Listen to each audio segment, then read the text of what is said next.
Not long after we shared the news that I was expecting, my sister-in-law's attempt to embarrass me at my husband's birthday completely unraveled and ended with her getting arrested and going through a divorce.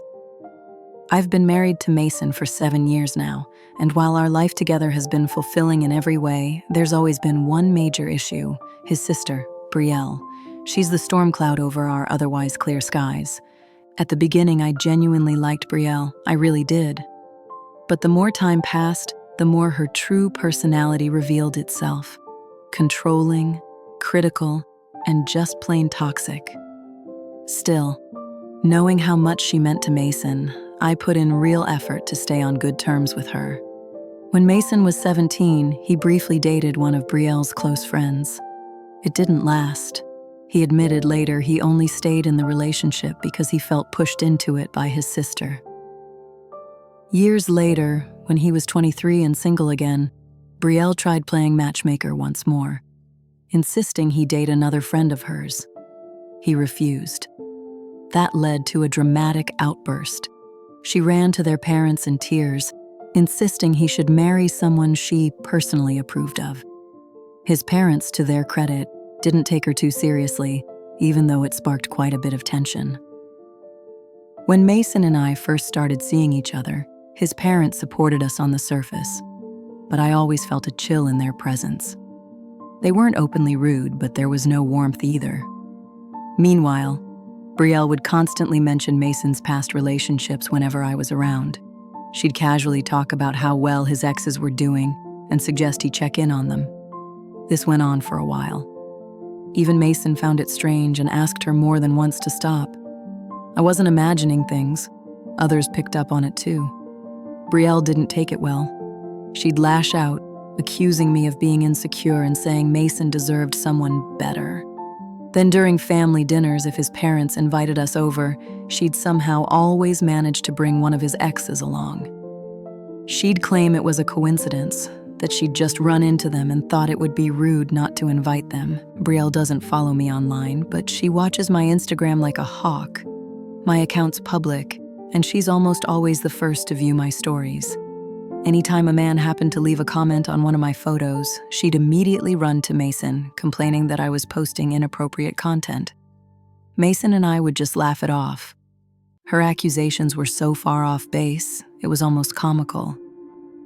When Mason and I decided to move in together, she tried to convince him to break things off. She said I wasn't good enough for him, that I had all kinds of flaws, and that she could easily find someone better suited for him. All of this despite the fact that I'd always treated her with kindness. Hearing that really cut deep. Things only got worse with his family once we got engaged. During our announcement, everyone around us clapped and congratulated us warmly, everyone except Brielle. I noticed she was unusually quiet. Then, out of nowhere, she stood up and abruptly left the room. It was awkward, but we tried not to let it dampen the moment. Later that night, she called Mason in tears, yelling that she felt betrayed. She believed she should have been the first to know about the engagement because she saw herself as the closest person to him. Not long after, she sent me a message that felt just short of a threat.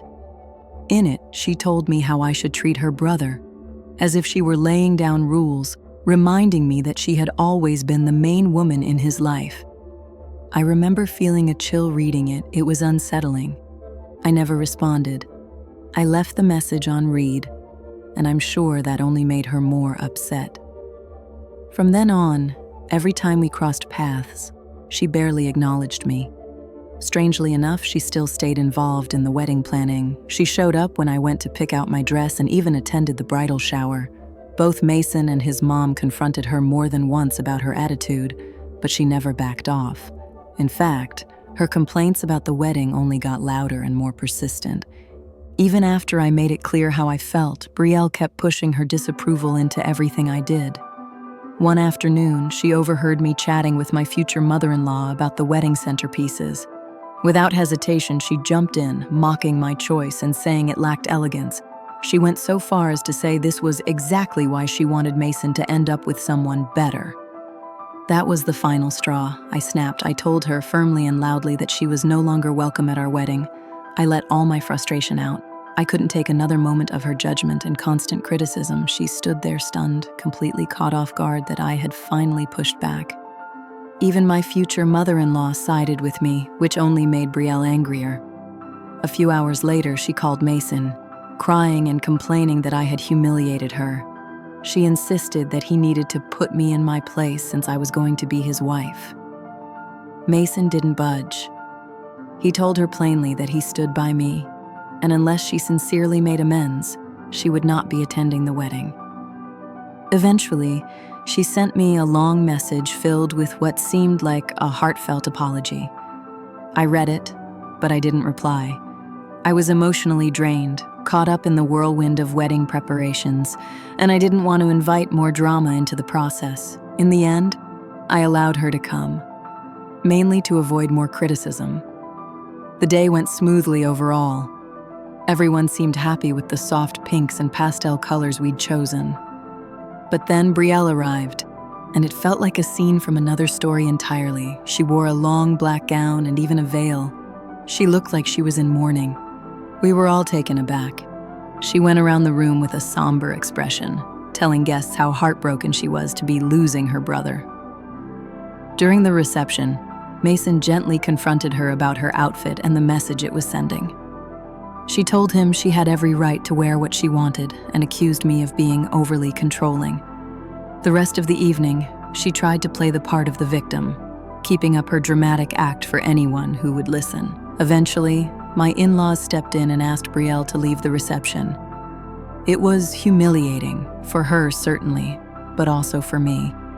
Since that day, I've kept my distance. I made it clear that I didn't want her anywhere near our child. When I gave birth to our son, Ezra, she tried to argue her way into being involved, but Mason's parents firmly supported my decision. They understood exactly why I didn't feel comfortable having her close to our newborn. A couple of years earlier, Brielle had suffered a miscarriage with her boyfriend at the time, Jordan. It was a heartbreaking chapter for everyone. Despite our rocky history, Mason and I genuinely felt compassion for her. We softened our stance a little. Since we were now parents, we thought maybe she could find a new kind of connection through Ezra, so we allowed her to visit us from time to time. To our surprise, she was actually gentle with him. She was affectionate and patient, completely different from the person I'd known. For a moment, it seemed like she had turned over a new leaf. But that didn't last. Slowly, her old patterns came back. Every conversation turned into a list of grievances. Her struggles, her disappointments, and how nothing in her life ever went the way it should. She always found someone else to blame, former friends, old bosses, even family members. She never admitted fault, no matter what the situation was. Instead, she'd twist things to make herself look like the one who had been wronged. Then, earlier this year, she decided to get married. She sent invitations to everyone, except us. Mason was confused, especially since we thought things had gotten better. When he asked her about it, she told him she didn't want me at the wedding because she feared I'd disrupt her big day. I was stunned. I hadn't done anything to deserve that, so I called her myself, hoping to clear the air. That's when she finally said it. She admitted she had worn black to our wedding on purpose. She said it was to make a statement. She claimed she was afraid I'd pull the same kind of stunt at her wedding, which was why she didn't want me there. I told Mason plainly that her manipulation had gone too far, and I was furious. After he talked things over with his parents, Mason let Brielle know they wouldn't be attending the wedding, and they wouldn't be covering any of the expenses either. That set her off. She broke down in tears and blamed me for the whole situation. But her fiancé, Jordan, stepped in and reminded her that she had admitted to intentionally causing drama at our wedding. She had no grounds to point fingers now. Still, Brielle tried to justify herself. She told me to let it go, saying our wedding was ages ago and I needed to move on. A few days later, she reached out again, apologizing and asking for forgiveness. At the time, my in-laws still had no intention of funding her big day. I'll admit, Brielle can turn on the charm when she wants something. She knows how to be persuasive when it suits her. I didn't want to carry old resentment any longer, so I chose to let it go and forgave her. Her wedding to Jordan ended up being beautiful. We all went, and to everyone's surprise, we genuinely enjoyed ourselves. But not even 6 months later, Brielle showed up at our doorstep in tears, saying her marriage was already falling apart. Mason and I let her stay with us for a few days. During that time, she rarely stopped talking about Jordan, venting constantly, often blaming him for everything that was going wrong. They'd apparently been trying to have a baby without success, and she seemed to place all the fault on him. When I gently brought it up, hoping to offer some support, she immediately shut me down and insisted it was entirely his issue. And when she wasn't complaining about her husband, she started obsessing over our life, picking it apart, trying to stir up problems that weren't there. For example, I typically stop by the gym before work most mornings. If I'm running behind, I'll bring my office clothes along so I can shower and change there after my workout. Brielle took notice of this routine and started questioning it. She asked why I needed to bathe, why I even had to go to the gym so often. It was like she was always looking for something suspicious. I didn't think much of her questions at first. I simply told her I liked staying in shape and didn't want to show up to the office sweaty. She'd usually nod, sometimes licking her lips in this strange, distracted way. One afternoon at lunch, my mother-in-law was talking about an acquaintance of hers who was going through a divorce. Apparently, the woman had discovered her husband had been cheating and ended up leaving him, taking half of everything in the process. Just as she was finishing the story, Brielle interrupted and turned to Mason, asking whether we had signed a prenup before getting married. The room went quiet. Mason and I both stopped mid-bite, staring at her in disbelief. She didn't even glance in my direction, just waited for his answer, like I wasn't even sitting there. Mason responded clearly and without hesitation. He told her that he doesn't beat around the bush and that both of us earn solid incomes. We didn't feel the need for a prenuptial agreement. Brielle gave a sharp laugh and muttered something about how people can be caught off guard at any moment, that cheating is everywhere now. Her words stung, so I asked her directly what she was trying to imply. She didn't hold back. She said that it seemed obvious I was hiding something. Why else would I always be carrying a change of clothes? And as Mason's sister, she claimed it was her responsibility to warn him. I was stunned, completely blindsided. Just then, my in-laws stepped in, trying to shut her down. They told her firmly that it wasn't her place to interfere in our marriage or spread damaging rumors, but Brielle wouldn't let it go. Without missing a beat, she insisted she was just trying to protect her brother. Then, like it was some kind of joke, she casually asked whether our son Ezra was even Mason's, saying he didn't really look like him. I watched Mason's expression change in an instant.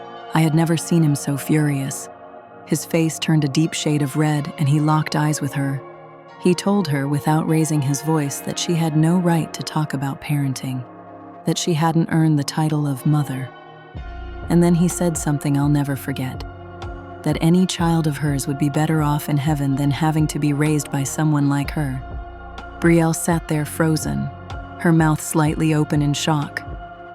My in-laws didn't say a word, just watched quietly as Mason continued, calling her out for being completely out of line and trying to destroy what we had. He said she had no direction in life, no real purpose, and was lashing out because of it. He pointed out how she spent her days doing nothing while Jordan worked tirelessly, and yet she still had the nerve to question our marriage. He told her flat out that she was projecting her own issues, and instead of stirring up trouble in our home, she should be dealing with the problems in her own. When he brought up the prenup comment again, she started crying, clearly overwhelmed, and looked around expecting someone to comfort her. She turned toward Jordan, who was sitting right beside her, but he didn't say a word. I've rarely seen Mason lose his composure like that. Eventually, Brielle stood up and ran to the bathroom, sobbing. Mason was still seething. I gently placed my hand over his, and soon my mother-in-law came over to try to calm him. She understood better than anyone how difficult Brielle could be. As Mason apologized to me for the cruel comment his sister had made about Ezra, I gave him a small nod. Honestly, after all the years of holding it in, it was a relief to see him finally defend me so openly. When he had cooled down, Mason turned to Jordan and offered a quiet apology for how the situation unfolded, but he didn't acknowledge Brielle at all. From that day forward, we stopped speaking to her altogether. Her behavior had become a burden on both of us, and it wasn't something we could keep overlooking. We decided to cut off all contact until she made the effort to take responsibility and reach out herself. Later that afternoon, my in-laws pulled us aside. They told us they finally realized Brielle had crossed a line. Watching their normally calm son explode like that made it clear how much damage she'd been causing. That was the last time we spoke to her, over a year ago. And honestly, life has been peaceful ever since. 2 months ago, I found out I was pregnant again. We hadn't been actively trying, so it came as a wonderful surprise. Mason and I felt incredibly grateful to be adding to our family. We decided to share the news on his birthday, wanting to wait for just the right moment to make the announcement. To celebrate Mason's birthday, my in-laws planned a lovely outdoor gathering in their backyard. It was a thoughtful way to honor him, and they invited our closest family and friends. To our surprise, Brielle showed up after hearing about the event through mutual acquaintances. When she walked up to us, Mason and I were genuinely caught off guard. She wrapped her arms around him and said she'd missed him terribly and regretted how their last conversation ended. Then she reached out and took my hand. Mason gently reminded her that she owed me an apology, especially after the way she had publicly questioned my integrity. Brielle gave a quiet nod, turned to me, and said she was sorry. She explained that she'd been in therapy for the past few months and had come to realize how out of line her behavior had been. While I couldn't say I fully accepted everything she said, I smiled and nodded to keep the peace, especially since the gathering was in Mason's honor. My in-laws discreetly pulled us aside not long after and offered to ask her to leave if we felt uncomfortable. They hadn't known she was planning to come, but Mason didn't want to make a scene, so we decided to let it slide for the evening. Oddly enough, Brielle seemed to be in a cheerful mood, laughing, mingling, and carrying on conversations with ease. It felt unfamiliar, given how different her energy usually was. She brought up her therapy sessions a couple of times during the evening, so I chose to give her the benefit of the doubt, even though her bright demeanor felt somewhat exaggerated. Later, Mason stood up to give a short speech. He spoke from the heart, saying he felt like the luckiest man alive and was beyond grateful to spend another year with someone like me. His words made me blush. I hadn't felt that way in years, not since we were first falling in love. Then, right after the cake was brought out, Mason and I shared a smile and made the decision to tell everyone the exciting news we'd been holding on to. We announced that we were expecting a baby, and for a moment, the entire gathering fell quiet. Then came a wave of cheers and excitement. My mom rushed over, hugging me tightly as tears welled up in her eyes. My father-in-law clapped Mason on the back, his own eyes brimming. Everyone around us seemed genuinely thrilled, asking if we had picked out any names yet and showering us with kind words. Brielle, however, was the one person who didn't share the joy. Her face stiffened, and she turned away from us, visibly unsettled. I figured maybe she was just processing the news, but a part of me worried that she might find a way to derail another special moment. I didn't dwell on it, though. Guests kept coming over to chat, and I was soon distracted. At one point, I stood to help my in-laws with lunch preparations. But Mason's cousin Rick and my parents gently insisted I stay seated, reminding me not to overexert myself right now. As I waited for Mason to bring me a plate, Brielle suddenly walked over, smiling brightly. Her energy was oddly upbeat. She said she was thrilled for me and wanted to personally serve me lunch as a gesture of goodwill.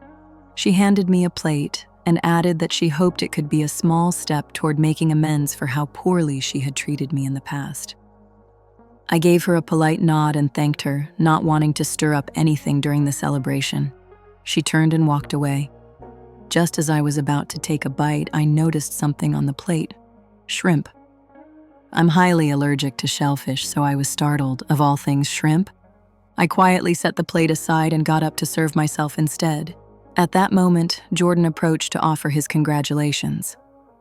We chatted briefly, and he asked why I hadn't touched the food.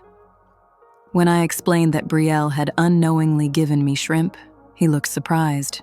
He told me not to worry, took the plate from me, and said he'd happily eat it himself.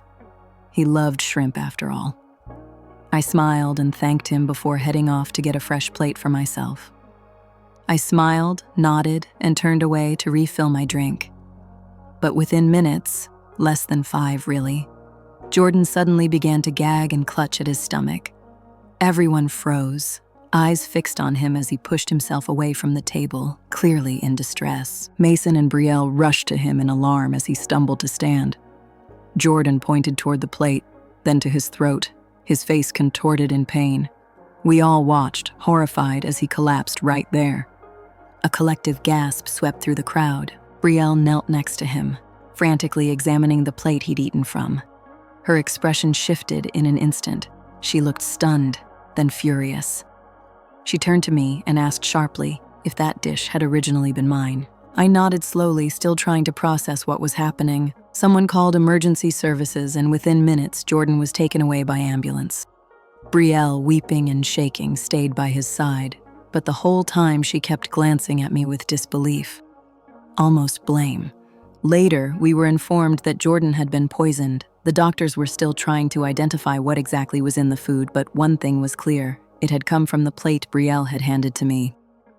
That realization nearly made my knees give out. I hadn't even told Mason yet, or our parents, that the plate had been meant for me. No one outside that moment between me and Brielle knew.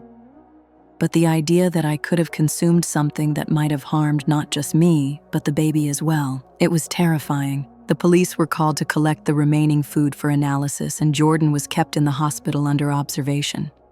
As I sit here writing this, Brielle is still by his bedside, while Mason and I have spent the evening trying to answer frantic calls from concerned relatives asking what happened.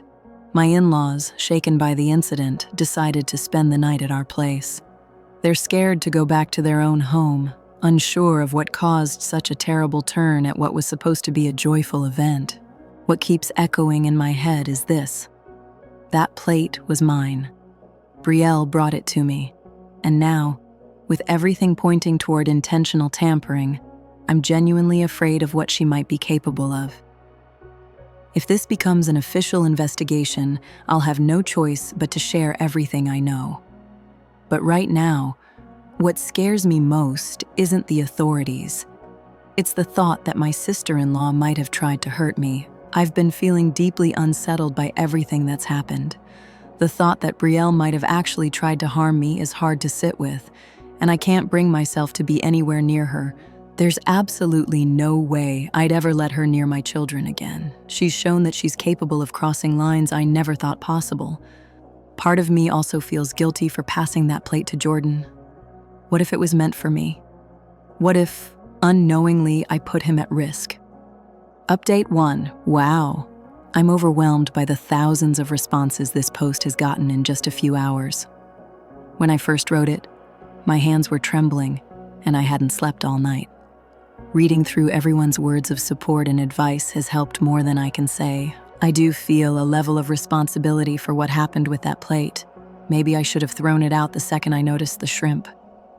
I don't even know why I let Jordan take it. Maybe I was just too distracted or too polite to object. I've cried several times since, thinking about what could have happened and what still might happen. Mason has stayed close to me ever since, quietly keeping an eye on me. He doesn't know the full story yet, not what I suspect about Brielle.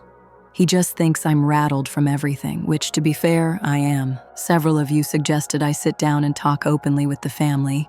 I think you're right. It's time to be honest, even if I'm afraid they might not believe me. Fortunately, my in-laws have cameras installed around the house, and since the birthday party was held in their backyard, there's a good chance the footage captured Brielle giving me that plate. That might be enough to confirm what I've been saying. I'm planning to talk to them tonight. I'll share another update after that. Update 2, we finally had the conversation, and I can't express how grateful I am for the kind of in-laws I have.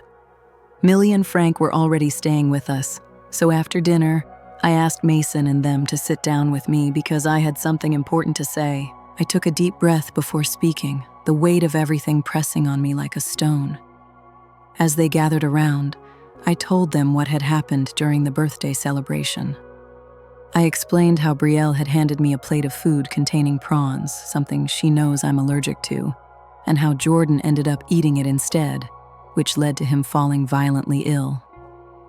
Their reactions matched my own, disbelief and concern. Millie and Frank exchanged worried glances, clearly shaken. Mason's expression shifted as he listened. First confusion, then a slow burn of anger.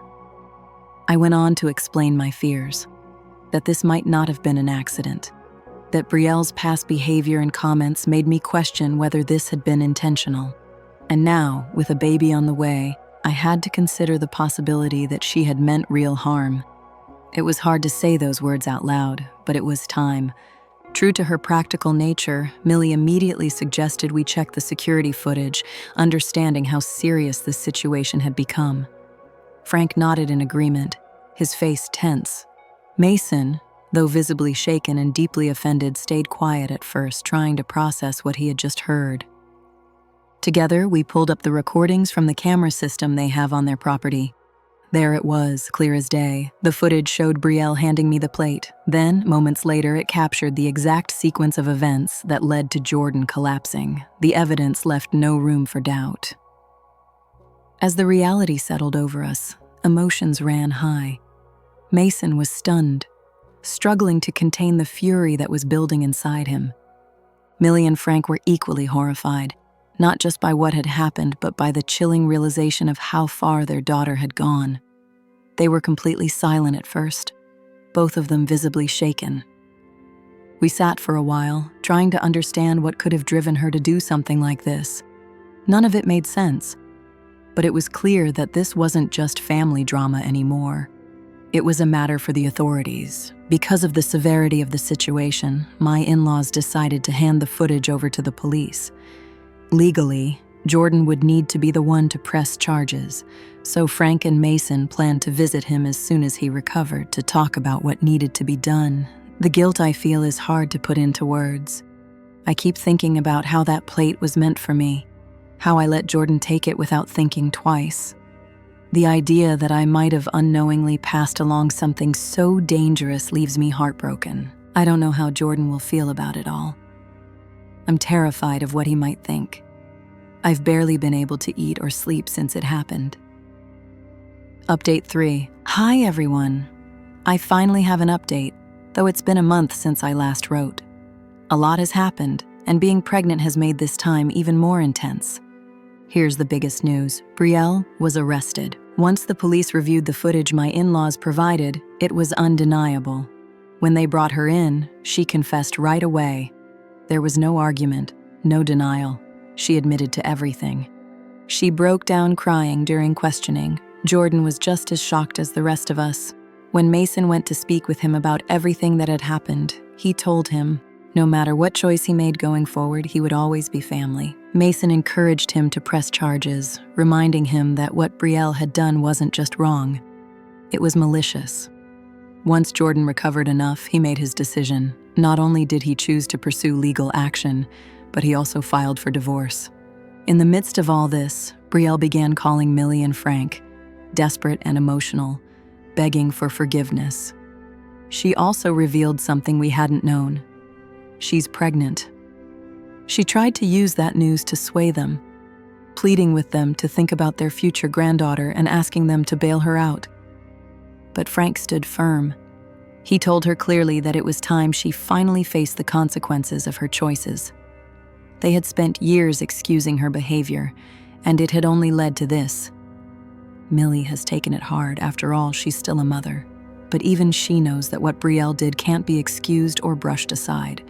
Her heartbreak is real, but so is her understanding that accountability has to come first. The authorities confirmed that Brielle had intentionally tampered with the food, and her actions were aimed at harming me.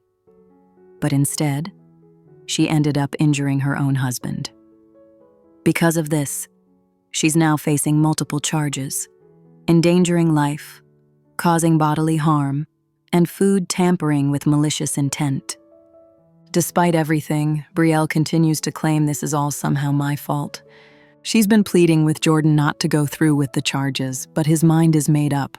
He wants justice, and her court date is approaching soon. I don't believe she'll be able to talk her way out of this. Not this time. To those asking, my son and I are doing well. He doesn't know yet what happened involving his aunt. Mason and I have made the decision to eventually sit down with him when the time is right. We know it won't be easy, but it's important. He deserves the truth, explained in a way he can understand. Meanwhile, I've been following my doctor's guidance carefully, and now go in for ultrasounds every 2 weeks to monitor the baby's health. So far, everything is looking good, and we're grateful for that. We've decided to keep the baby's gender a surprise. It feels special that way, and we're both excited to meet them without any expectations. After everything that's happened with Brielle, my parents have become especially protective.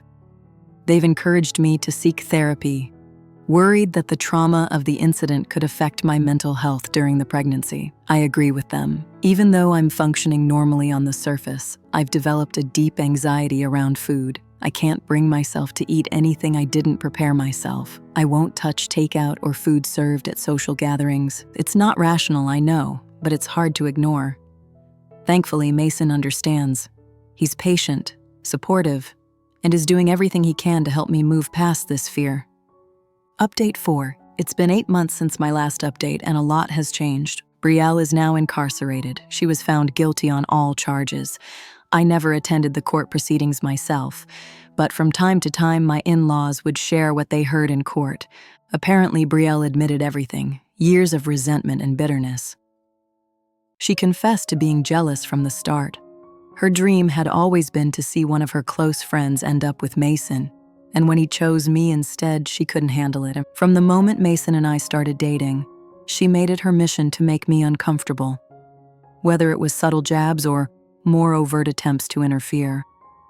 In her eyes, I was always the outsider, and she couldn't stand that someone outside her circle had become such a permanent part of her brother's life.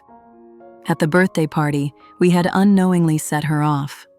We shared that we were expecting, not knowing that she had also planned to announce her pregnancy that same day. After experiencing a miscarriage in the past, she had been looking forward to finally sharing good news of her own. But when we spoke first, she claimed to feel like the spotlight had been stolen from her.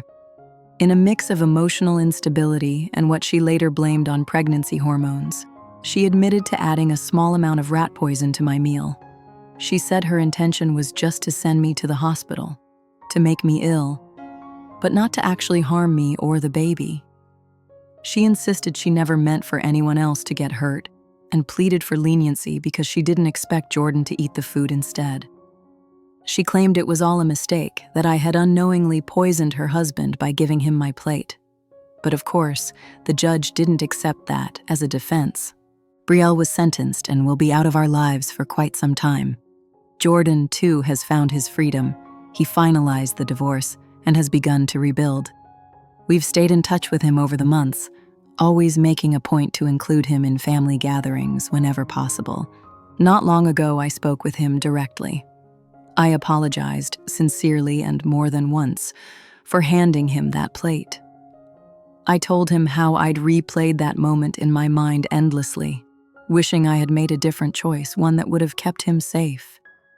He listened quietly, then reassured me with kindness I didn't expect. He told me it was never my fault. His forgiveness moved me to tears. Knowing he's doing better now brings real comfort. As for Mason and me, our family has grown. We welcomed a baby girl, and her arrival has brought a new kind of light into our lives, softening the weight of everything we've been through. Our son, Ezra, has embraced being a big brother with open arms. He's gentle, protective, and full of love for his sister. Watching the two of them together reminds us daily of how much we have to be thankful for. Our parents, both mine and Mason's, have been constant pillars through this chapter. Their steady presence and quiet guidance have helped us step into this new season with clarity and gratitude.